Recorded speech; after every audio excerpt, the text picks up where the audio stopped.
Diskaun merupakan langkah terakhir seorang bakal pembeli yang sudah melakukan survey di lebih 10 kedai untuk mendapatkan kualiti dan produk yang sama tetapi lebih murah. Pelanggan lebih banyak mengambil masa untuk melakukan survey apabila ia adalah produk bernilai tinggi sekitar RM10,000-RM50,000. Seseorang meluangkan masa bertahun-tahun untuk melakukan survey sambil menabung duit simpanan untuk membeli apa yang mereka inginkan. Seorang jurujual akan cuba mencari jalan untuk closing sales dengan bakal pembeli dengan menggunakan harga-harga separuh mati dan sehingga sampai tahap terendah, harga mati sampai di situ. Sales manager akan menetapkan harga-harga diskaun dan harga-harga promosi berdasarkan pelbagai faktor. 1.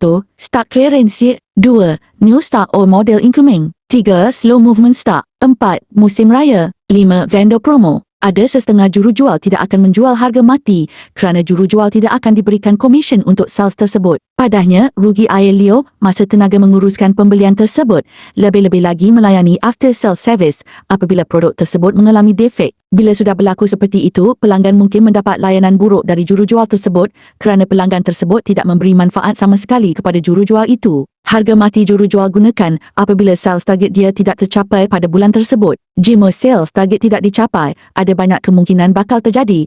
Lain bos, lain perangai lah. Lain basic, gaji lain manfaat. Tidak capai sales target. 1. Semua sales bulan itu tiada komisen. 2.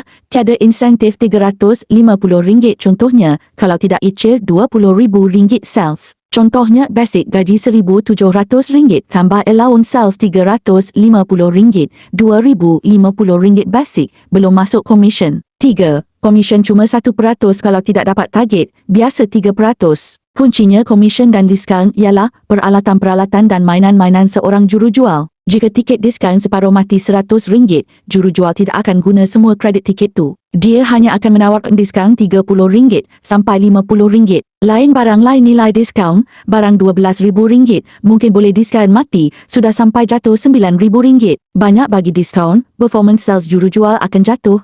Bas tidak dapat mengaut lebih banyak keuntungan. Juruju akan dilabel jurujual murahan, mudah buka seluar. Orang belum minta diskaun, dia sudah bagi diskaun. Gaji tak naik, kerja tak lama. Bos cari lain kalau ada pengganti. Banyak diskaun, bos untung sedikit. Tiada diskaun, bos untung penuh untuk semua sales.